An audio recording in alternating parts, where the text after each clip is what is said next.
Tumayo po tayo mga kapatid sa ating panalangin. Ama naming Diyos, Yahuwah, na banal at makapangyarihang ka po sa lahat. Sa umagang ito'y naghahandog kami ng walang hanggang pasasalamat sapagkat patuloy mong ipinagkakaloob sa amin ang aming buhay at lakas.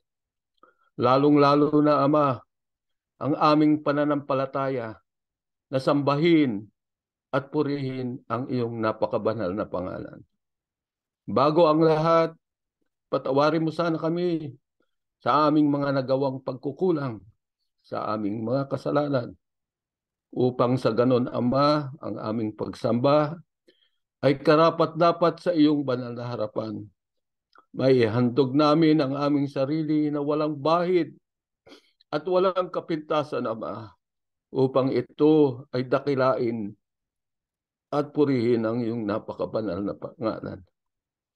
Basbasa mo sana ang aming pagsamba, lalong-lalo na ang aming kapatid na maghahayag ng iyong mga banal na salita. Patnubayan mo sana siya, Ama, samahan mo siya ng iyong banal na espiritu upang sa ganon ang mga salitang kanyang ihahayag ay tumino sa aming mga isipan at aming mga puso. Lalong-lalo na sa aming mga kasamang mga kaibigan at kamag-anak at kakilalang hindi pa namin kasama sa ganitong kilos, Ama, na sana'y maraming tao ang makikinig at maniniwala sa iyong napakadakilang pangalan upang sa ganun, Ama, lalo pang maraming tao ang sasamba at pupuri sa iyo. Basbasa mo sana ang iyong mga anak, lalong-lalo na ang aming pananampalataya, na patuloy mo sanang pagtibayin, Ama, upang sa ganon maihanda namin ang aming sarili sa pagdating ng amin ng Panginoong Yahushua, upang kami naman ay maging karapat-dapat at walang pag-aalinlangan sa kanyang pagdating, Ama. Sana'y basbasan mo ang aming mga abuloy na inihahandog namin sa umagang ito, Ama, na kahit kakaunti ay maging karapat-dapat sa iyong banal na harapan. Magamit ito sa pagpapalaganap ng iyong mga salita. Marami pang mga tao ang makinabang at marami pang tao ang maniwala sa iyong napakadakilang pangalan. Basbasan mo sana ang sangkatauhan, Ama, upang sa ganon magkaroon ng katahimikan at huwag mapinsala ang aming pagsamba at patuloy kaming sumasamba sa iyong banal na pangalan. Ang lahat ng ito ay aming hinihiling kasama ng kapatawaran ng aming kasalanan sa pangalan ng aming tagapagligtas na si Yahushua HaMashiach. Amen.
Mga magulang at mga mahal na kapatid, ang ating paksa lahat ay ating mapagtatagumpayan dahil sa pananampalataya.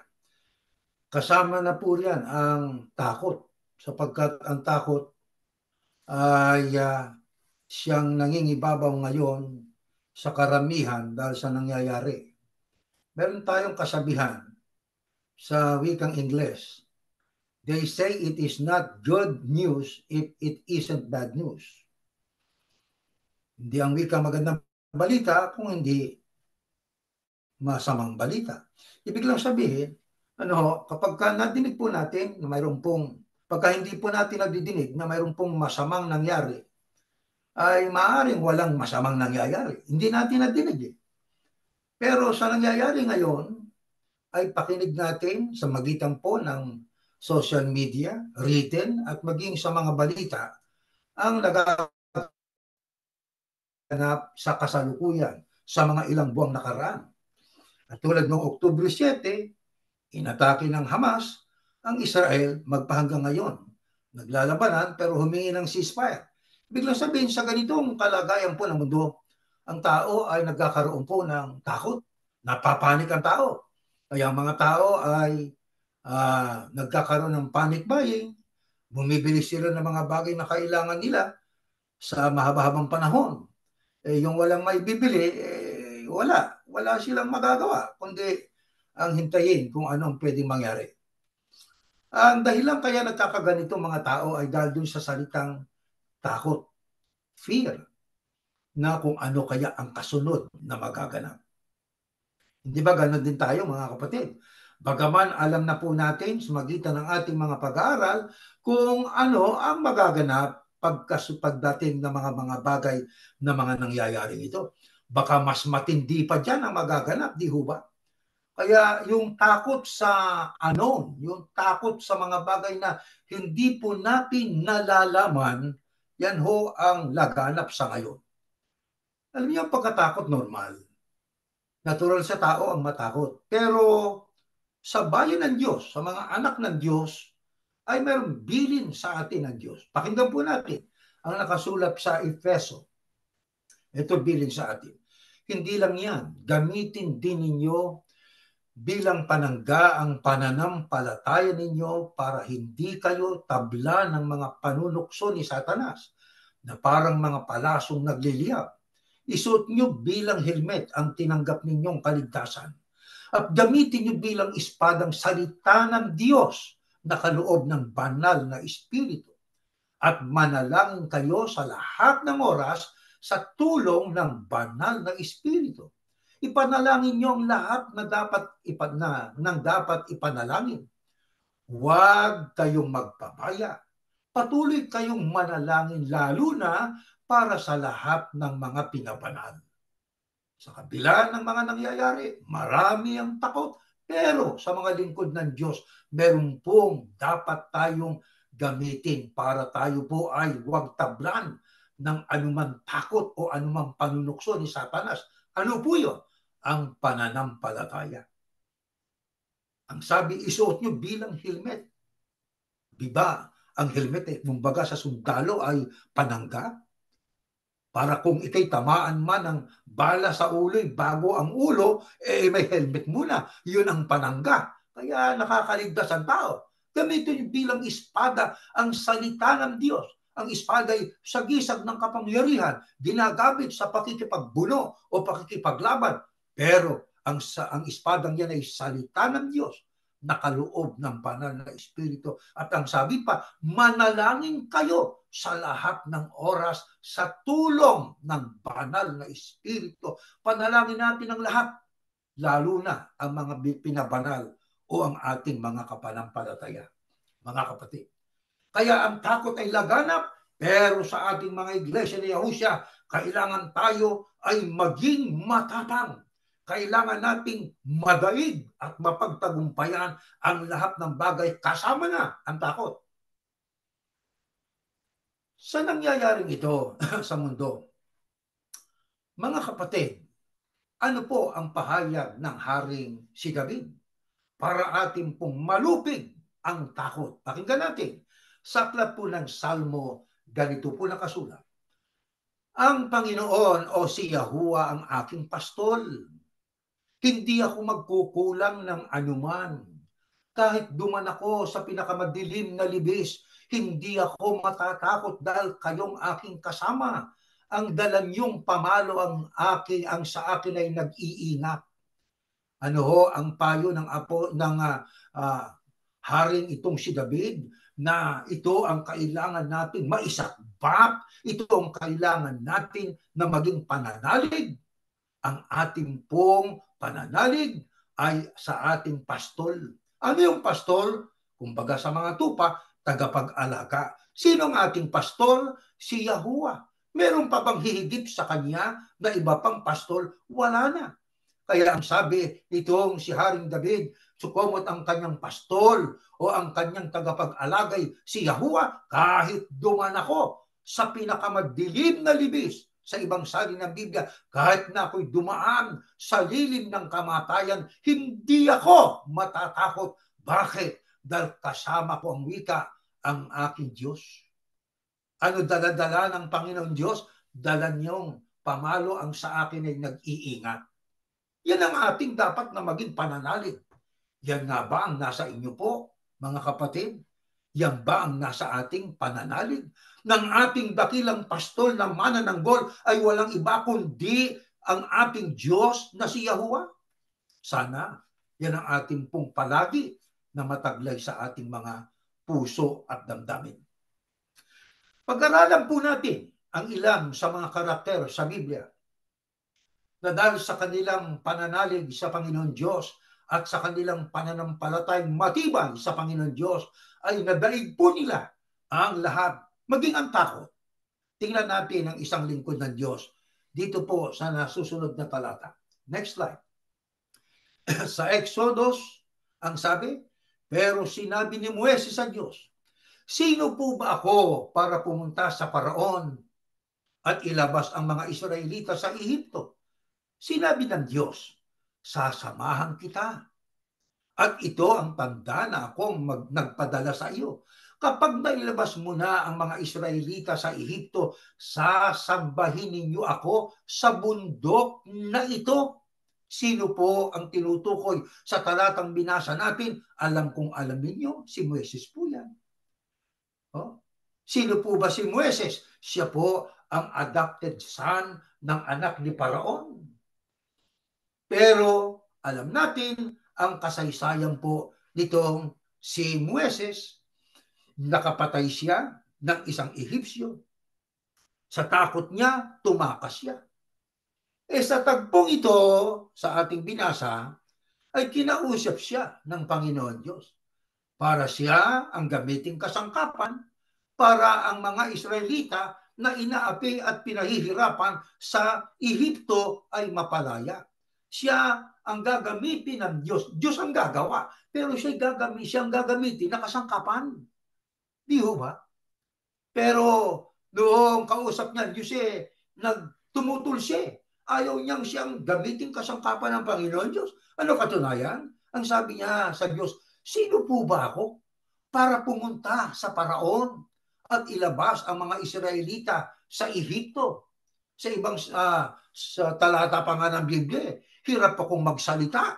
Di ba? Mga dahilan nitong si Moises. Pero alam nyo, nagkaroon ng tapang itong si Moises na harapin ang nakaraan niya sa pagtugon sa utos ng Diyos na bumalik sa Ehipto kung saan nagsimula ang kanyang takot. Siya ay naudyukan ng Diyos na gumawa sa pamamagitan ng utos sa kanya ng Diyos upang iligtas ang kanyang mga kababayan.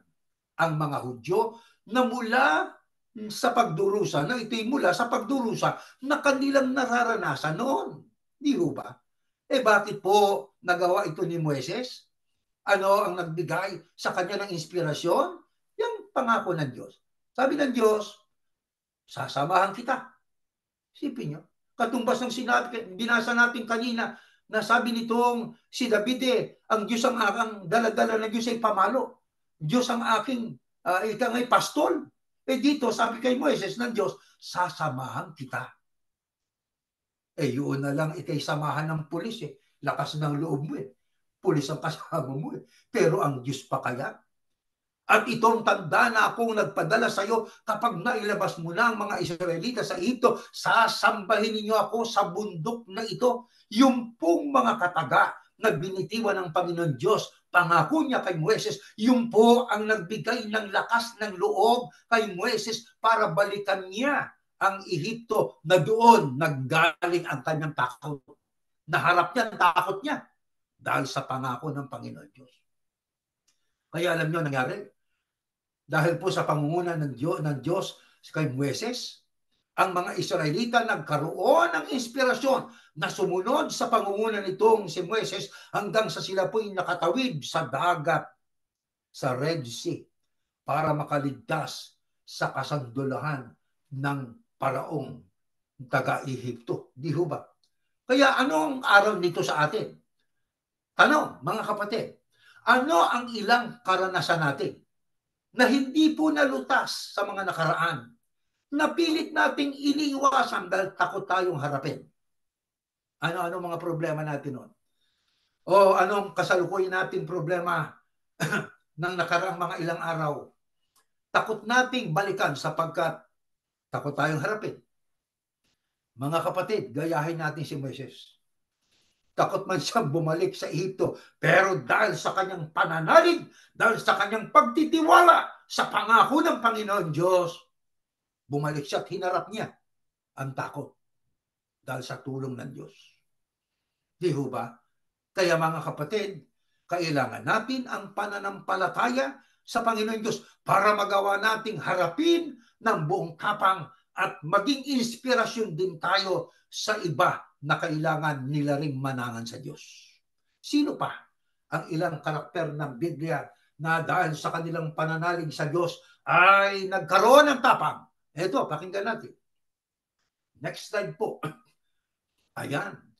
Pagdating ni David, sinabi niya kay Saul, wala po ni isa man sa atin ang dapat na panghinaan ng loob dahil lang sa Pilisteyong yon. Ako na po na inyong lingkod ang makikipaglaban sa kanya. Sumagot si Saul, hindi mo kayang makipaglaban sa kanya.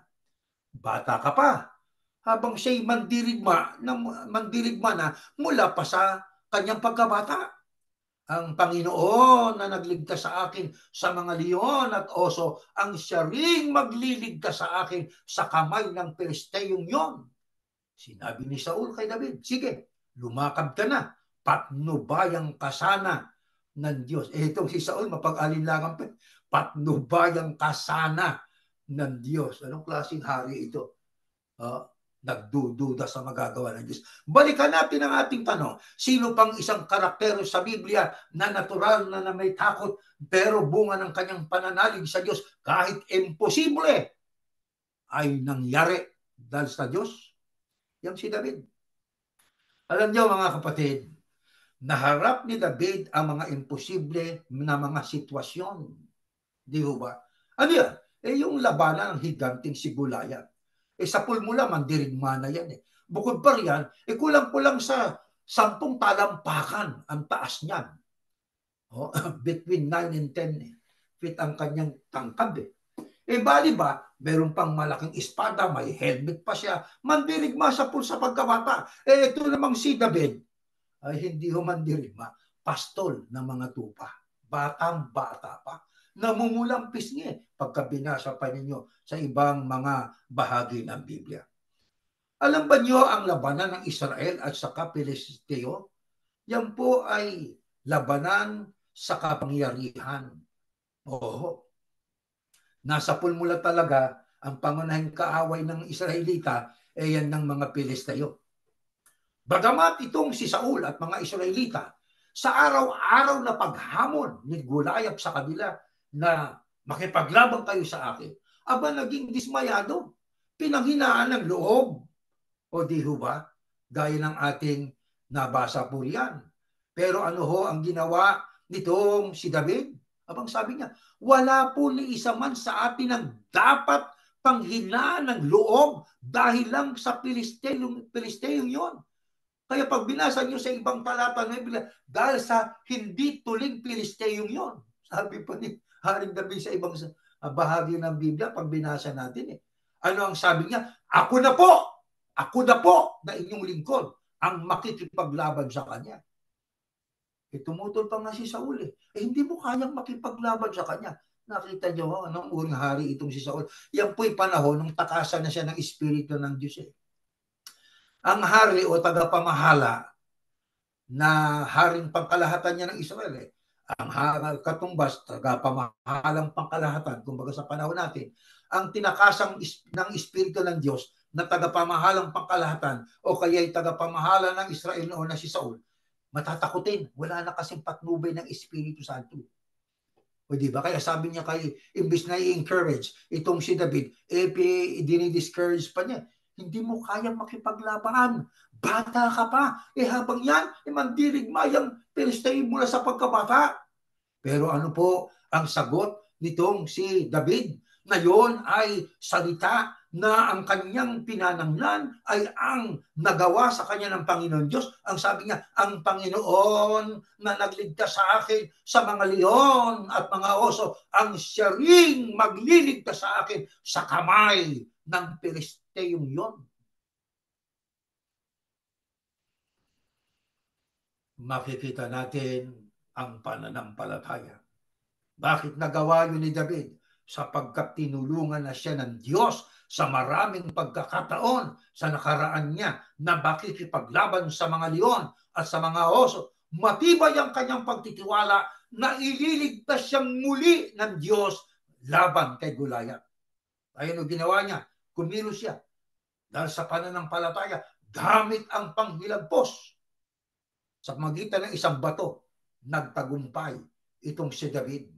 Kaya ano ho ang nangyari nang masaksihan yun ng mga Israelita? Lumakas din ang loob ng mga Israelita at sila'y nakipaglaban sa mga Palesteo at sa tulong ng Diyos, sila po'y nanalo.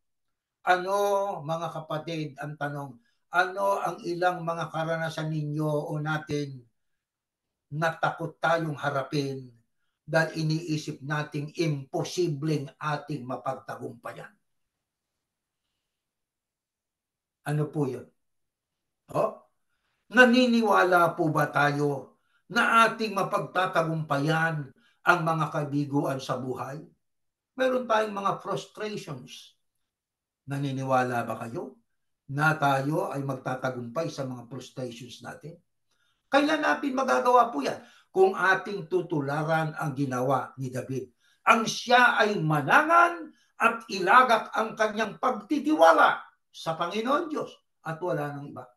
Sino pang karakter ang kinakitaan ng pananalig sa Diyos kaya ang takot na pagtagumpayan niya? Ito, next slide po. Daniel, nang malaman ni Daniel na lumagda ang hari, umuwi siya, pumunta sa kanyang silid na nasa itaas na bahagi ng bahay. Tuloy natin ang pagbabasa, mga kapatid. Kung saan nakabukas ang bintana na nakaharap sa Jerusalem. Maliwanag po yan, ang pahayag ng Biblia. Doon lumuhod siya. Nanalangin at nagpasalamat sa kanyang Diyos 3 beses sa isang araw ayon sa kanyang nakaugalian. Sino naman ito? Ito'y si Daniel. Ano naman ang nangyari sa kanya? Dahil sa kanyang pananalig sa Diyos, nagkaroon siya ng tapang at lakas ng loob na huwag sumuko sa tao at sa batas ng tao. Alam niyo dyan po sa Daniel, sa SGS, ay may isang grupo ng mga administrador na may mga motibong pampolitika, mga satrapa ng haring si Dario. Naglagay ho sila ng bitag kay Daniel. Sino ginamit nila? Si Haring Dario. Si Dario at Daniel magkaibigan yan. Pero itong mga satrapa, mga may politikang motibo, ginamit ang hari labang kay Daniel. Ano yun? Maglagda ng isang batas na ang sino mang sumamba sa ibang Diyos, maliban sa hari, ay ihahagis sa yungib ng mga leon. Siguro alam na alam po natin yan, di ba mga kapatid? Ano ginawa ngayon ni Daniel ng kanyang mabalitaan na yung pagbabawal na yon ay pinagtibay na ng hari? Abay, nanindigan si Daniel. Ano ginawa niya? Gaya ng ating nabasa, ayun. Bukas ang bintana nakaharap sa Jerusalem. Lumuhod siya, nanalangin at nagpasalamat sa Panginoon Diyos 3 beses isang araw ayon sa kanyang nakaugalian. Noong wala pang batas na pinilagdaan ng hari, bawal ang manalangin sa Diyos, ay patuloy ginagawa na niya ang pananalangin sa Diyos 3 beses sa loob ng isang araw. Nang mapagtibay ng batas, bawal ng manalangin, ganun pa rin ang kanyang paninindigan. Hindi siya pinagbago ng kabawalan ng tao. Hindi siya pinagbago ng batas ng tao o ng tao na nagbabanta sa kanya. Di ba? Kaya siya'y nanalangin sa kabila ng parusang kamatayan. Malakas ang loob niya na harapin ang takot. Bakit? Dahil po sa kanyang utang na loob sa Diyos. Bakit nga? Marami siyang pagpapalang tinanggap sa Diyos. Marami siyang pagtatanggol na ginawa sa kanyang Panginoon Diyos sa nakarang panahon ng kanyang buhay. Kaya mga kapatid, ang pagtanaw ni Daniel ng utang na loob sa Diyos ang nagbigay sa kanya ng pambihirang kumpiyansa o pagtitiwala. Ang kanyang katapangan ay lumago sa pamamagitan ng panalangin 3 beses sa loob ng isang araw, kahit na ito'y labag sa batas na inilagda ng hari. Ang kanyang pagpapahalaga sa pananalangin sa Diyos ang siyang dumaig sa tukso na matakot sa tao at sa banta ng kamatayan. Kaya mga kapatid, ating pong dapat na itanong sa ating pong sarili, tayo hubay ganun din? Mga kapatid, tayo po ba'y mapanalanginin? Sana nga po. Ugaliin na po natin yan. Sapagkat ang pagiging makadiyos ni Daniel ay nagbigay din ng inspirasyon kay Haring Dario, sapagkat Noong kinaumagahan, nang ihagis na itong si Daniel sa yungib ng mga leon, ano ho? Pinuntahan siya ni Daniel. Sabi niya, Daniel, buhay ka ba? Opo, dakilang hari o mahal kong hari. Eh alam nyo, ang ginawang paninindigan nitong si Daniel ay nagbigay ng aral kay Haring Dario. Ho? Kaya kung ating pong babasahin ang talata ng Biblia, doon po sa aklat po ng Daniel, ay mababasa po natin ang mga talatang gaya nito. Babasahin ko, this is not in our slide. Dito sa 6, yan ay 6 po yan. Pag ating itinuloy sa 24 hanggang 26, ang sabi, nag-utos ang hari ng lahat ng nagparatang kay Daniel ay hulihin at ihulog sa kulungan ng mga leon, pati ang kanilang asawa at mga anak. Kaya yan ang ginawa ni Haring Dario. Kanyang inutusan ng kanyang mga tauhan, hulihin nyo yung mga taong nagparatang kay Daniel. Pati pamilya nila. Yun ang inihulog dun sa ilalim ng kulungan ng mga leon. Diba? Ano ang aral na nakuha at natamo nito, natutunan ni Haring Dario sa paninindigan ni Daniel? Pagkatapos ay sumulat si Haring Darius sa lahat ng tao sa iba't ibang bansa. Ba may circular? Ano yun? Tiwalag? Aba hindi. Pagkatapos ay sumulat si Haring Darius sa lahat ng tao sa iba't ibang bansa, lahi at wika sa mundo. Ito ang nakasulat sa sulat. Ito ang nakasulat sa circular. Naway nasa mabuti kayong kalagayan. Iniutos ko sa lahat ng tao na nasa sakupan ng aking kaharian na matakot at gumalang sa Diyos ni Daniel, sapagkat siyang buhay na Diyos at nabubuhay magpakailanman. Ang paghahari niya ay walang hanggan, walang makakapagbagsak nito. Aba, isipin ninyo, ang ginawang paninindigin ni Daniel na maging mapanalinginin sa Diyos. Kaya ang takot sa kamatay at banta ng tao ay kanyang napagtagumpayan. Nagkaroon ng aral kay Haring Dario. Nagsirkular siya sa lahat ng bansa na sakop ng kanyang kaharian. Nang sabi doon sa circular, ang sabi niya ay iniutos ko sa lahat ng tao na nasa sakupan ng aking kaharian na matakot at gumalang sa Diyos ni Daniel. Sapagkat siya ang Diyos na buhay at nabubuhay magpakailanman. Yan din ang dapat nating maging paninindigan. Ang Diyos nating siya ay buhay. Ang ating Diyos na makapangyarihan ay hindi magpapabaya. Kanino? Sa mga anak niyang naninindigan. Kaya mga kapatid, tanong, nakakapanalangin ba tayo sa mga lugar na hindi tayo nililigalig ng ating kapwa? Nakakapanalangin ba tayo sa panahon na tayo po ay napaliligiran ng mga banta ng kaaway?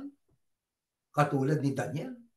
Meron ba tayong nakatakdang oras sa bawat araw upang tayo ay manalangin sa ating Diyos na si Yahuwah?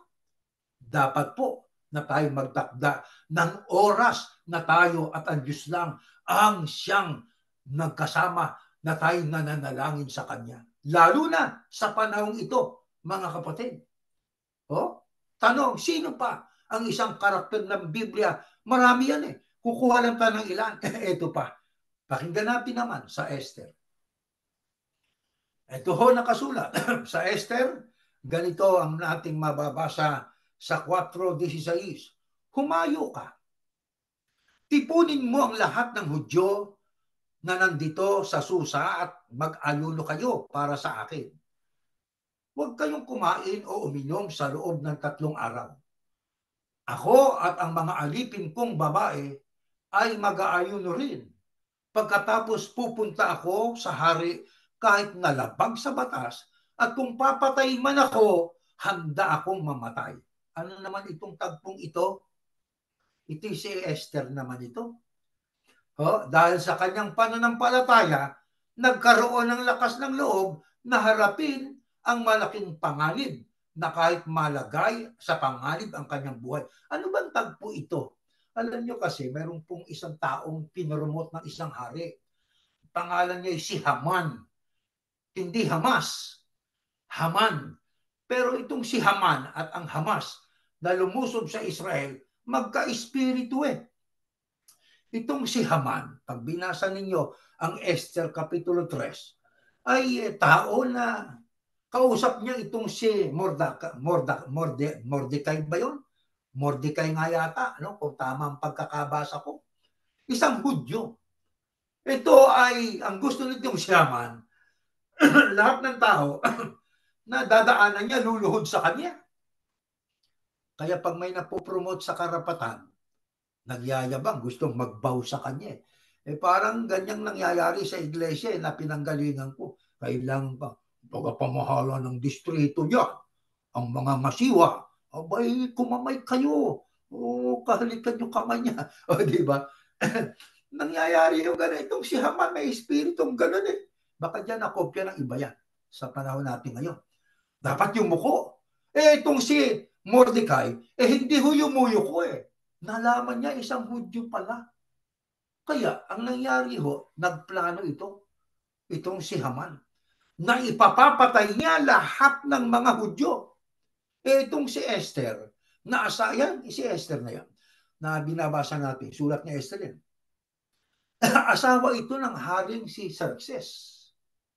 At noon, may tuntunin, may batas na walang makakapasok at makakalapit sa hari malibang ipatawag. Itong si Esther ay isang buwan nang hindi pinatatawag ng hari. Kahit bata, matanda, lalaki, babae, lalapit sa kanya na hindi pinatawag ng haring Xerxes, papatayin. Bali ba itong si Esther, mag-isang buwan nang hindi siya tinatawag ng kanyang asawang si Xerxes. Ano? Pero alam nyo, ang sinabi niya, nang mabalitaan niya sa magitan nitong si Mordecai, na bawal ang ika nga ay may plano pa lang itong si Haman, ipapapatay lahat ng mga Hudyo. Ang sabi nga doon sa mga Hudyo, kung humayo kayo, tipunin mo lahat ng Hudyo na nandito sa Susat. Mag-ayuno kayo. Anong ginawa ni Esther? Ang Hudyo kang manalangin sa Diyos, ang mga Hudyo. Huwag kayong kumain, uminom sa loob ng 3 araw. Mag-ayuno. Di ba? At ako, sabi naman ni Esther, ang mga alipin kong babae, mag-aayuno na rin kami. Kaya, hinikayat niyang manalangin sa Diyos. Magtiwala sa magagawa ng Diyos. Pagkatapos, pupunta ako sa hari kahit nalabag sa batas. Ano yung batas na yun? Kung hindi ka inanyayahan, hindi ka dapat pumunta ron, kahit sino ka pa. Pero sabi nitong si Esther, at kung papatayin man ako, handa akong mamatay. Alam nyo, kung ating babasahin pa, yung mga kasunod na mga bersikulo, sabi nitong si Mordecai ba yun? Mordecai nga yata, hindi ko siguradong pagbigkas eh. Pero si Mordecai nga po ang pangalan niyan eh. M-O, ang spelling yata nun ay, kung di ako nagkakamali, ay, anyway, basahin na lang ninyo din po para mabasa nyo rin yung ating pinag-aaralan na yan. Ang sabi niya doon kay Esther, kung hindi mo gagawin, ikaw ay tumulong sa mga Hudyo na kababayan natin, ikaw lang ang Hudyo rito, sabi niya, maaaring maligtas ka.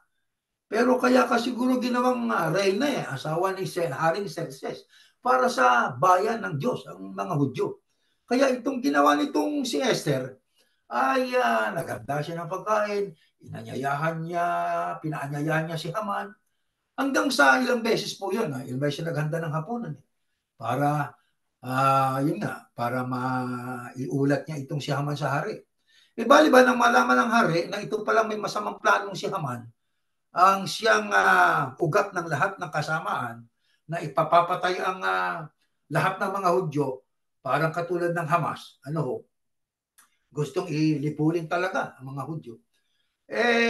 Dahil sa nangako siya kay Esther na kalahati ng kaharian ko, ibibigay ko sa iyo. Abay nang humiling itong si Esther, itong si Haman, may plano ito eh. Gusto niya ipapapatay lahat ng mga Hudyo. Alam niyo, naghanda pa itong si Haman para ng isang mahabang matulis na kahoy. 75 yata ang talampakan para itusok at para mapatay si Mordecai. Di ba? Ayun ang ikinamatay niya eh.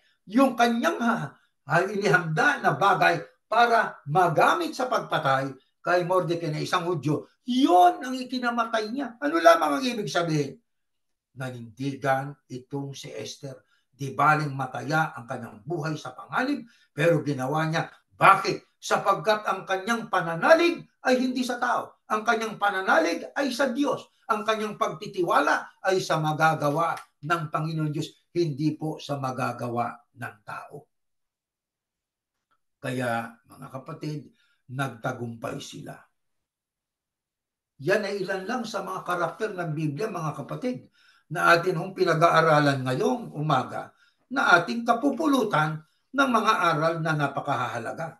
Ngayon tayo bilang mga iglesia ni Yahusya, sino ho ang ginawa ng Diyos na pinaka-pastol natin dito sa mundo? Kapagkat si Yahuwah ay nasa langit.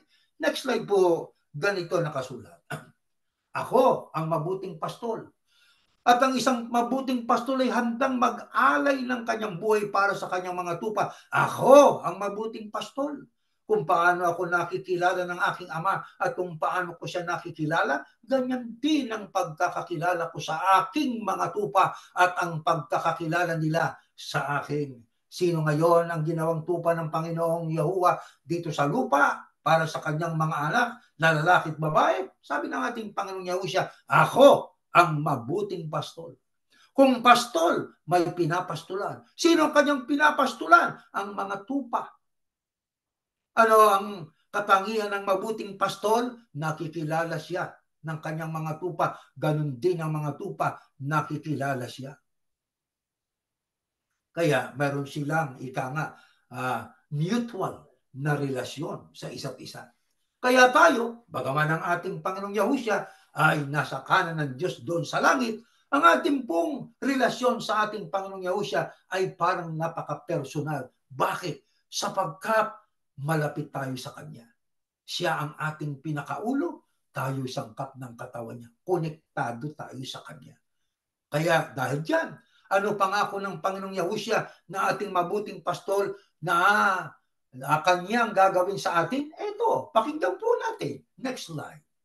Sa Gis 27:30, nakikinig sa akin ang aking mga tupa. Pag hindi tayo tupa, hindi ka nakikinig kay Yahuwah. Sa iba ka nakikinig. Kung sa iba ka nakikinig at hindi kay Yahuwah, sino sinusunod mo? Yung iba, hindi siya. Kaya nagkaligaw-ligaw ang grupo na ikatlong grupo ng iglesia. Bakit? Nakinig dun sa isang tao na hindi naman yun ang mabuting pastol. Di ba? Maring pastol, pero malayo sa pagiging pastol ng ating Panginoong Yahuwah. Kaya ang ating pinakikingay, pastol ng ating Panginoong Yahuwah. Siya ang ating Panginoong Yahuwah. Di ba? Sino ngayong mangangaral dito sa balat ng lupa ang dapat nating pakinggan? Kung ano ang itinuro ng mabuting pastol. Pag lumihis ka sa turo ni Yahuwah, hindi kanya kakampi, hindi kanya kamanggagawa. Di ba? Ang kamanggagawang tunay ng mabuting pastol, ang itinuturo nila, hindi aral nila, kundi ang aral mismo ng mabuting pastol, ang Panginoong Yahuwah. Kaya sabi, kilala ko sila at sumusunod sila sa akin. Binibigyan ko sila ng buhay na walang hanggan at kailanman ay hindi sila mapapahamak. Yan ang panghawakan natin. Pag sumunod tayo kay Yahuwah, hindi tayo mapapahamak. Walang makakaagaw sa kanila sa aking kamay. Kaya hindi tayo naagaw itong very small remnant.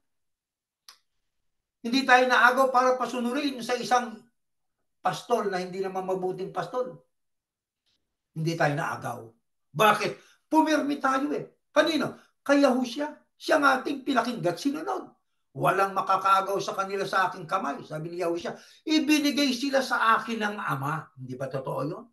Walang makalalapit sa Ama, malibang kung siya dali ng Ama sa kanya. Kaya tayo, ibinigay ng Ama kay Yahuwah. Ibinigay sila sa akin ng Ama na higit na makapangyarihan sa lahat.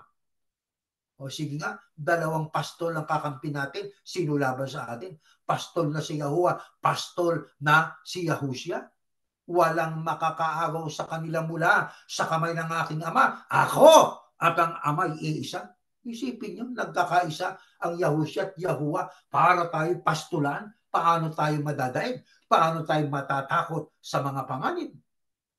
Ang sabi, ang amang nagbigay kay Yahusha. Ano sabi ng Biblia? Pakinggan natin. Sa next slide po, sa 6:44, walang makakalapit sa akin, maliban kung papalapitin siya ng amang nagsugo sa akin. Kaya binigay ang mga tupa ng ama kay Yahusha, sapagat ang sabi ni Yahusha, walang makakalapit sa akin maliban kung papalapitin siya ng amang nagsugo sa akin. At ang mga lalapit sa akin, bubuhayin kong muli sa huling araw. Yan ang pananghawakan natin. Yan ang ating sampalatayanan, mga kapatid. Kaya kung ang kasama natin ay ang Ama, kasama natin ang ating Panginoong Yahusha, sino ang laban sa atin? Ibig bang sabihin, walang kalabang tatayo? Meron. Pero uubra ba sila sa kasama natin? Hindi tayo makikipaglaban. Ang Ama't si Yahusha ang magtatanggol sa atin, mga kapatid. Ang tanong natin, ano ho ang masamang mangyayari? Yung tayo hiwalay sa ating mabuting pastol. At tayo po ay pagala-gala sa iba na mga mangangaral nakikinig sa kanila. Anong konsekwensya mangyayari? Next slide po. Pakinggan po natin. Ganito ho ang ating mababasa. Ayan. Bago pa natin sagutin yan, ito pa sabi, may iba pa akong mga tupa na wala sa kawan na ito ng mga Hudyo. Kinakailangan ko rin silang tipunin, pakikinggan nila ang mga salita ko at lahat ng mga nakikinig sa akin magiging isang kawan na lang na may iisang pastol. Yan ay hula sa ating ikatlong grupo. May ibang tupa, mga hindi Hudyo. Di mga hintil yan. Di ba? Dapat kasama tayo dyan. Diyan tayo dapat makita sapagkat yan ay salita ng ating Panginoong Yahusha. May iba pa akong mga tupa, wala sa kawan na ito ng mga Hudyo. Yan nga ang binabanggit din ng Apostol Pablo na parang sanga ng ulibo na na ligaw na ang Hudyo ay tumalikod sa ating Panginoon Diyos. Yan ang ipinalit. Pero hindi pang habang panahon yun. Pag nakumpleto na ang bilang ng mga hintil na titipunin, ay ibabalik yung original na sanga ng puno ng ulibo. Kaya yung Israel ngayon, may pag-asa pang maibalik yan sa Panginoon Diyos. Kaya masama na tayo po ay wala dyan sa kawan. Ayan, kailangan nandyan tayo sa kawan na ang ating pastol ay ang mabuting pastol, ang Panginoong Yahusha. Kung tayo po'y lumihis at humiwalay dyan. Ano sabi ng Biblia? Ito, pakinggan natin ang nakasulat. Next slide. Dito po sa aklat ng mga gawa. Bagamat alam na po natin na yung pong kawan, yan ang iglesia, at yung iglesia, yan ang iglesyang tinubos. Ang pangalan iglesia ng Diyos, sapagkat sa Diyos din naman yan diba? Ang kawan, ang Diyos ang nagbabantay, at si Yahusha, tinatawag din iglesia ni Yahusha yan. Sapagkat ang iglesia ni Yahusha, nandun ang pangalang Yahusha, pangalan sa kaligtasan. Di ho ba? Kung tayo, mga kapatid, ay hindi pumirmi dyan, nakinig ka sa iba, na pastol pero hindi mabuting pastol, ano mangyayari? Next slide po. Pakinggan po natin ito, mga mahal na kapatid. Ayan. When he saw the crowds, he had compassion on them because they were confused and helpless like sheep without a shepherd. Yan po ay tagpo sa buhay ng ating Panginoong Yahusha nang nandito pa siya sa lupa. Nang makita niya ang kalipunan ng mga tao, nagkaroon siya ng awa. Bakit? Sapagkat ang mga tao yun ay nagkaroon ng confusion. Di ba? Mga nagkakagulo-gulo sila. At sila ay helpless. Sabi nga ay talagang nangangailangan sila ng tulong. Wala silang magawa. Para silang katulad ng tupang walang pastol. Kaya kapag humiwalay tayo sa tinig ng Panginoong Yahusha, sa mga pangangaral na aral ng ating Panginoong Yahusha, para tayong mga tupang walang pastol. Anong damdamin ng Panginoong Yahusha sa ganyang uring mga tao? Awa. Kaya kung mayroong confusion sa samahan na pinagsamahan mo, na sinamahan mo, may umalis-alis ka dyan. hindi mabuting pastol ang nandyan. Isipin mo, kasama ka sa unang bubuhay maguli. Ibig sabihin, kasama ka sa rapture. Tapos haharap ka pa rin doon sa paghukom. Ibig sabihin, bumaba ka para humukukuman ka. Nasa mabuti ka ng kalagayan, haharap ka pa para hukuman ka. Samantalang sabi, pagka ikay kay Yahusya, wala nang anumang hatol. Hindi ba aral na confusion yon?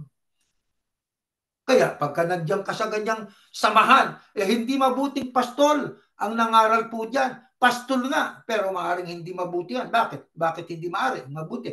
Iba sa itinuro ng Panginoong Yahusya eh. O di ba? Hindi aral ng Panginoong Yahusya ang tinanggap natin. May confusion. Kaya delikado, mapanganib na tayo ay humiwalay doon sa tinig ng ating Panginoong Yahusya. Ang Panginoong Yahusya ay nasa langit na kapatid. Meron ditong kasangkapan ang Panginoon Diyos. Nagagamitin ang kanilang ituturo, no more no less. Yung aral ni Yahusya, babasahin sa Biblia. Tatanong ka lang nakasulat sa Biblia. Kaya nga may Biblia. Di ho ba mga kapatid? Paano ho naliligaw yung ibang mga tupa? Ito pakinggan po natin. Sa aklat po ng Hebreo 2:1, ganito ang ating mapapakinggan. Next slide. Kaya, dapat nating panghawakang mabuti ang mga katotohanang narinig natin para hindi tayo maligaw. Kasi hindi naman natin pinanghahawakan yung ating narinig. Una, hindi ka nakinig. Paano ka aasang hindi ka mailigaw? Hindi ka sumamba. Hindi dumadalo sa Bible study. Hindi naman po sa kami galit. Ano ho? Paalaala lang naman to. Di ba? Dumalo para may marinig. Kung may marinig, may mauunawa. Kung may mauunawa, mayroong mauusisa. Pag nausisa na tama, may masasampalatayanan. Pagka meron kang masasampalatayanan, meron kang maaasahan. Kung ang ibang confused ay helpless, ikaw ay hopeful. Talagang buong tatag kang aasa doon sa pangako. Ang sabi diyan, ang katotohanan ng ating narinig, para wag tayong maligaw, dapat nating panghawakan, basta na lang panghawakang mabuti, ipagsandalang natin ang katotohanan. Kaya kung may katwiran, ipaglaban natin. Ganyan ang iglesia ni Yahusya. Di ba? Hindi tayo naghahamon, pero yan ang ating paninindigan. Huwag tayong lumihis doon sa aral. Mamalagi tayo sa aral. Kailangan tayo po'y pumirmi doon. Pagka tayo pumirmi sa aral, isa lang ang kahulugan. Ang Panginoong Yahuwah, ang Panginoong Yahusya ay nandyan sa ating likuran, sa ating harapan, sa ating pong magkabilang panid. Nandyan sila. Paano tayo maliligaw? Paano kung tayo minsay naligaw? Halimbawa ay minsay natuksong, humiwalay. Ito ang sabi ng Biblia, aklat ng Salmo. Pakinggan natin ito, mga mahal na kapatid. Aklat ng Salmo, next slide. Ating pong basahin ang Salmo. Para akong tupang naligaw at nawala.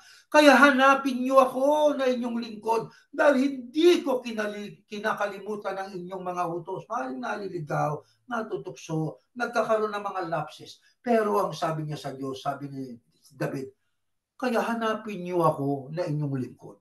Nagmamakaawa siya. Pag sinabing hanapin, bigyan niyo akong pansin. Bigyan niyo ako ng pagpapahalaga, Ama. Anak niyo ako, lingkod niyo ako, pero minsan ako'y naliligaw. Ako minsan nalilihis. Ama, kaya hanapin niyo ako na inyong lingkod. Dahil hindi ko kinakalimutan ang inyong mga utos. Maaaring nadadapa, pero hindi tuluyang bumabagsak at hindi na nakatatayo. Yan ang ating dapat gawin. Ang tayo po ay humingi ng tulong at awa sa Diyos. Mga kapatid, ano ang ibig pang ipaalam sa atin ng ating mga mabuting pastol pagkatapos na tayo po ay naligaw na sandali sa ating paglalakbay sa buhay na ito. Ganyan ang tao minsan Pakinggan natin ang kasunod na mababasa natin sa Lucas 15:3-4. Ganito po ang ating mababasa. Kaya kinuwentuhan sila ni Yahusya, kung kayo ay may 100 tupat na walang isa, ano gagawin ninyo? Hindi ba't iiwan ninyo ang 99 sa pastulan at hahanapin ang nawawala hanggang sa makita ninyo? Ayon po sa Biblia, ano ang turo ng ating Panginoong Yahusya kung sakali mang mayroong naligaw? Aba, mga kapatid, diyan sa ating pong binasa'y kwento, sino nagkwento? Ang Panginoong Yahusya. Ang sabi niya sa mga alagad niya, kung kayo may 100 tupa, na walang isa, ano gagawin ninyo? Hindi ba iiwan nyo ang 99 sa pastulan? Bakit iiwan yung 99? Mas marami yung kaysa isa. Kasi nasa pastulan na sila. Nasa safe place na sila bakit iiwan yung 99? Dahil dun sa isa. Bakit? Kasi yung isa wala sa pastulan, ibig sabihin naliligaw. Anong gagawin? Hahanapin ang nawawala hanggang sa makita ito. Paano ngayon? Anong gagawin ngayon kapag nakita na ang nawawalang nag-iisang tupa? Ito, pakinggan natin. Next slide po. Sa 5:6. At kapag nakita na ninyo, masaya ninyong itong papasanin pa uwi. Pagkatapos, tatawagin ninyong inyong mga kaibigan at kapitbahay ninyo at sasabihin sa kanila, makipagsaya kayo sa akin dahil nakita ko na ang nawawala kong tupa. Ano ang mangyayari kapag katapos na matagpuan ang nawawalang tupa? Aba, ipapasa ninyo ng may-ari, ng mabuting pastor. O di ba? Pagkatapos talagang sabi masaya, napapasanin pa uwi. Pagkatapos at nasa bahay na, mananawagan dun sa mga kaibigan, kapitbahay, mag-iimbita. Sasabihin nila, makipagsaya kayo sa akin dahil nakita ko na ang nawawala kong tupa. Hindi ba yan ang totoo, mga kapatid?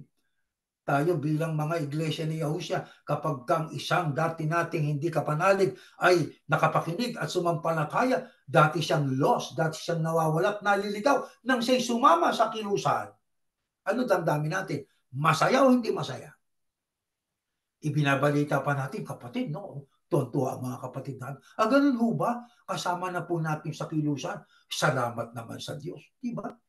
Kaya maging sa panalangin ng ating kapatid kanina, isinasama natin sa panalangin, mga kaibigan natin, kamag-anak at kakilala, sana'y makapakinig sapagkat sila'y parang mga tupang confused, naliligaw, at para sila po'y makasama natin. Hindi ba, mga kapatid? Kaya ang mensahe ng ating Panginoong Yahusya sa lahat. Ito, pakinggan natin sa 17:7, aklat rin po ng Lucas, sinabi ni Yahusya, ganun din sa langit. Masayang masaya sila roon dahil sa isang makasalanang nagsisisi kaysa 99 na matuwid na hindi nangangailangang magsisi. Mga kapatid, damdamin ng mga lingkod ng Diyos sa langit? Kapag kang isang tupa rito sa lupa ay nagbalik loob, kapag kang isang tao ay natuto ng aral ng ating Panginoong Yahusya at yumakap, sumunod kay Yahusya, ang masaya-masaya sila roon sa langit. Mga anghel sa langit, ang Diyos ay masaya. Nagsisi kasi, nagbalik loob di ba? Kaysa 99 na matuwid na hindi nangangailangan magsisi, matuwid na Pero alam nyo, walang matuwid Wala kahit isa. Yun ay pinakikita lang dyan ang kahalagahan ng isang naligaw na nagbalik loob para ipakita na masaya ang Diyos, masaya ang mga kasamahan ng Diyos doon sa langit. Di ba, mga kapatid? Kaya ano pa ang itinuturo sa atin ng Biblia kaugnay ng isang taong makasalanan o naligaw o nagkasala? Pakinggan natin, diyan din sa Lucas. Next slide. Ganitong ating mababasa, mga kapatid. Naghanda si Levi sa kanyang bahay ng malaking handaan bilang parangal kay Yahusya. Maraming maniningil ng buwis at iba pang mga tao ang dumalo at nakisalo sa kanila. Nang makita ito, pansinin ninyo, nang makita ito ng mga Pariseo at ng mga kasama nilang mga tagapagturo ng kautusan, nagreklamo sila sa mga tagasunod ni Yahusya. Sinabi nila, bakit kayo kumakain at umiinom na kasama ang mga maniningil ng buwis at iba pang mga makasalanan? Itong mga Pariseo, kahit kailan mapagpaimbabaw ito Na magkaroon ng handaan doon sa bahay ni Levi. Andun ang Panginoong Yahushua, no? Para parangalan ng Panginoong Yahushua, no? Maraming maniningil ng buwis at parisyon nandun. Bali ba, nakita nila ng kasalo ng Panginoong Yahushua, yung mga itinuturi ng mga pariseo na mga masasamang tao, katulad ng mga maniningil ng buwis, di ba? Nagreklamo sila sa mga alagad ng ating Panginoong Yahushua. Ang sabi nila, bakit kayo kumakain? Umiinom na kasama ng mga maniningil ng buwis at iba pang mga makasalanan. Ano sagot ni Yahushua? Ito sagot. Sinagot sila ni Yahushua, ang mga taong walang sakit ay hindi nangangailangan ng doktor, kundi ang mga may sakit. Hindi ako naparito upang tawagin ang mga taong matuwid sa sarili nilang paningin. Yung mga self-righteous. Hindi na parito ang Yahushua para sa mga self-righteous. Matuwid sila sa kanilang sariling paningin. Kundi ang mga makasalanan upang magsisi sila sa kanilang mga kasalanan. Katagpong yan ay ating mababakas ang kahalagahan ng mga taong may kasalanan sa Diyos. Nang punahin ng mga pariseyong mapagpaimbabaw, bakit si Yahushua at kayong mga alagad nakikikait kayo't umiinom kasama ng mga taong masasamat, maniningil ng buwis? Ang sagot ng Panginoong Yahushua, ang mga taong walang sakit ay hindi nangangailangan ng doktor. Totoo naman yun. Ba't ka narito? Sabi ng doktor, wala po ko kasi sakit eh. Ba't ka nga narito? Wala po akong sakit. May umalis-alis ka na rito. Di ba? Practically speaking. Yun na totoo yun eh. Di ba? Kundi ang mga may sakit. Ang nangangailangan ng doktor may sakit. Ang tinutukoy dyan is sa spiritual na perspective o pananaw. Ang Kristo po ay naparito hindi para sa mga self-righteous, matuwid sa sarili nilang paningin, kundi para sa makasalanan, sa layuning para sila'y magsisi sa kanilang mga kasalanan. Isipin ninyo, kaya kasama niya ang mga kasalanan. Nakikikain siya at nakikiinom na kasama ng mga makasalanan sapagkat sila dahilan kaya naparito ang Kristo para tumubos sa kanilang kasalanan. Kaya mga kapatid, dapat nating panaligan, dapat nating sampalatayan ng mabuti ng ating mabuting pastol ay hindi kaaway ng nagbabalik loob sa Diyos. Hindi po. Kaya may pagkakataon pang ibinibigay ang Diyos. Kanino? Doon sa mga nasa kamay ng hindi mabuting pastol, pinakakain sila, pinangangaralan din sila, ginagamit din ang Biblia, itinataas pa ang Biblia, pero hindi aral ni Yahushua ang kanilang ipinangangaral. Isipin nyo, so paghanap ng solusyon sa problema ng mga kapatid, naging registration. Aral ba ni Yahushua yun? Hindi sila mabuting pastol. Ano sila? Nagbibigay ng confusion. Ano sila? Mga tagapagturo ng ibang ebanghelyo. Distorted na aral. Kaya mga kapatid, ano ang kailangan nating hilingin sa ating Panginoong Yahuwah? Mabuting pastol. Sa magitan po ng isa pang mabuting pastol na siyang ating tagapamagitan kay Yahuwah. Ito sa Mikas. Ganito nakasulat sa Biblia, mga kapatid. Next slide po. Pakinggan natin.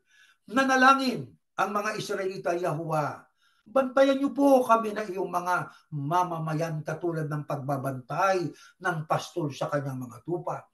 Ang mga lupain sa aming paligid ay may masaganang pastulan, pero kami ay namumuhay sa kaparangan na kami-kami lang.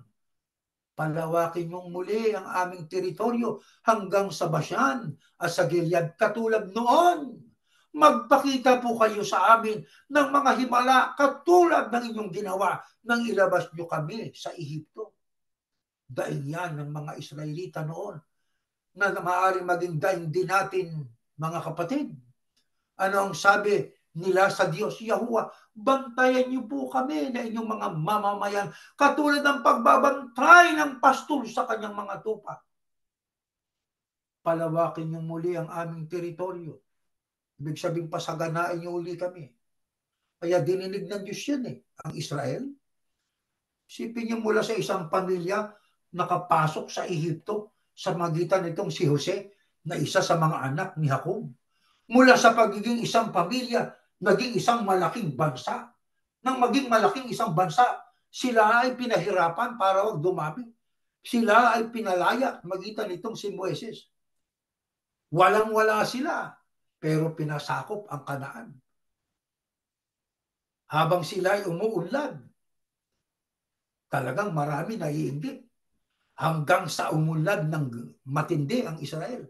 Ng 1948, naging estado ang Israel.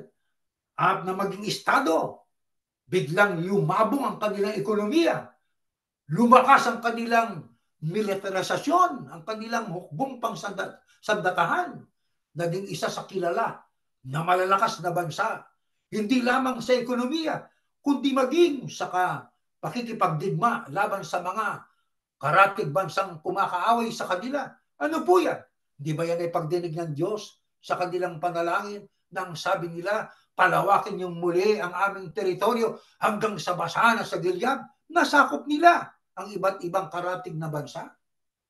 Tayo, sa panig natin, ano ang mensahe po niyan? Isa lang. Nagigipit ba tayo? May Diyos tayong matatawagan. Nagkakaroon ba tayo ng mga iba't ibang mga damdaming takot na ito ang nagiging dahilan kaya minsan tayo ay natitilihan? Lumuhod sa Diyos. Lumuhod po tayo sa Diyos. Anong dapat nating hingin sa Ama? Ito, next slide. Pakinggan po natin, mga mahal na kapatid. Pakinggan po natin, pasensya na po kayo. Kayo, Yahuwah, ang kalakasan ng inyong mga mamamayan. Iniingatan nyo ang inyong haring hinirang. Iligtas niyo po at pagpalain ang mga mamamayang pag-aari ninyo. Katulad ng isang pastor, bantayan niyo sila at talungin magpakailanman. Yan ang dalangin ni David sa Diyos. Ang kalakasan ng inyong mamamayan ay kayo, Yahuwah. Ligtas niyo po, pagpalain kami na sarili niyong pag-aari. Katulad ng isang pastol, bantayan niyo po kami at kalungin niyo kami magpakailanman. Kaya meron tayong mga panalangin minsan na, Ama, sa kabila po ng iyong pagmamahal, kakamali kami, naliligaw kami, nakakalimutan ka namin minsan. Pero nasasabi natin, Ama, huwag mo kaming palayasin. Pwede mahalin niyo po kami. Ibigay niyo pa po kami. Wala tayong mababalingan kundi sa Ama. So tayo dapat dumulog sa Kanya at ang ating pong takot ay mawawala. Ang ating pag-aalala mapapalitan ng isang matibay at malakas na pag-asa na kung gaano mang kapinding gulo na nangyayari sa paligid natin at ang mga darating pang hindi natin alam gaano pa kaya kapindi ang magaganap at mangyayari.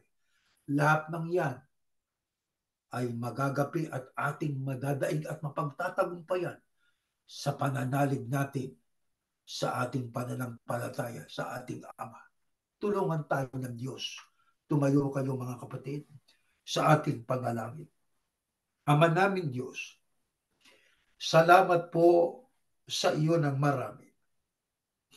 Sa mga ilang araw na dumaan sa aming buhay, ang daming mga nakagigimbal na mga pangyayari, mga bagay na hindi pangkaraniwan. Ang bagay dati nang nagaganap, ang mga lindol, ang digmaan, pero ang nagaganap sa panahon namin ay kakaiba sapagkat ito ay mga palatandaan na ang aming paglalakbay hindi na po magtatagal. Kunting tiyaga na lang marahil, kunting tiis na lang siguro ay makakapagpahinana itong pagod na katawan, itong pagod na pag-iisip sa araw-araw ay nanghihina dahil sa pagtanda. Ama Diyos, Yahuwah, namamanig kami sa iyo. Huwag mo kami iiwan. Huwag mo kami tatalikuran. Ikaw lang po ang aming tanging pag-asa. Dagdagan mo kami ng pananampalataya. Dagdagan mo po kami ng pag-asa. Sapagkat ang kinatatakutan ng marami ay ang darating na hindi namin alam kung gaano pa kaya kabigat, Gaano pa kaya katindi ang patayan, ang kaguluhan, ang kagutomang lindol, ang digmaan ay maaaring makarating sa iba't ibang lugar at baka makaapekto pa nga sa iyong mga anak. Ang aming pakiusap, kapag kami nakakaharap na sa lahat ng ito, Ama, wag mo kaming pababayaan. Ikaw ang aming mabuting pastol. Ikaw ang aming tagapagtanggol. Kalungin mo kami, alagaan mo kami. Huwag mo sana kami kaiilisan sapagkat nagkakasala ba kami kung magkaminsan. Hindi naman namin puso yon. Hindi naman namin sinasadya. Tao kasi kami na pwedeng magkamali, bunga ng pagkabigla. Kaya ang aming pakisuyo, pakitakpan mo po ito lang yung pag-ibig. At patuloy mo kaming sagipin at bantayan sa lahat ng sandali po ng aming buhay. At pakihatid mo sana sa bawat isa sa amin ang mensahe. Huwag kaming matakot, huwag kaming masindak sapagkat nandiyan ka. Nandiyan ka, Ama, para kami bigyan ng proteksyon, para bigyan kami ng kaligtasan. Salamat po ng marami. Minsan mo pang pinalakas ang aming loob sa magitan ng leksyong ito, sa magitan ng mga aral mo. Purihin ka, Yahuwah, sinasamba ka po namin.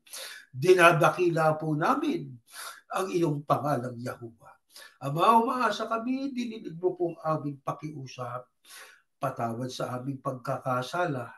Sa ngalan po ng iyong anak, ang Panginoong Yahushua na aming tagapagligtas. Amen.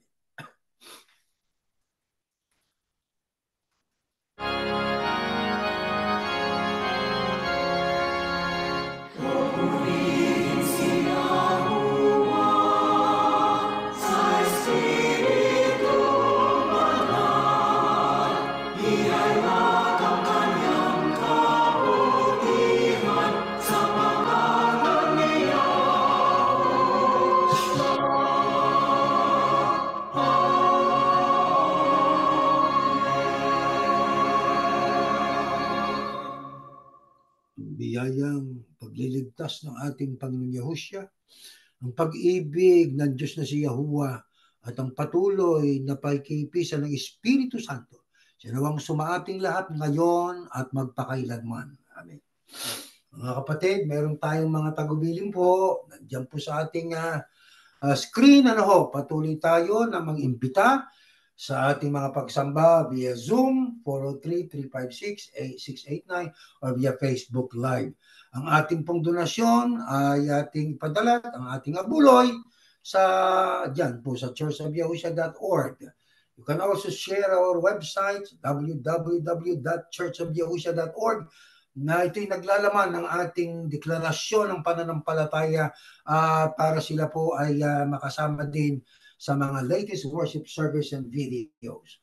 Our Bible studies will continue our declaration of faith in our 1001 Berean questions. Growing Up Yahushua can be viewed via YouTube and Facebook. At ang unang Timoteo 2:1-2, patuloy po nating isama sa ating personal na panalangin, sa ating sama-samang panalangin, ang sangkatauhan, mga leader ng mga bansa, para tayo mabuhay pa ng payapa at naayon sa kalooban ng Diyos at higit sa lahat, ay pagpatuloy ho ang pangangaral ng Ebanghelyo sa lahat ng kinapan. Hanggang dyan po tayo natatapos.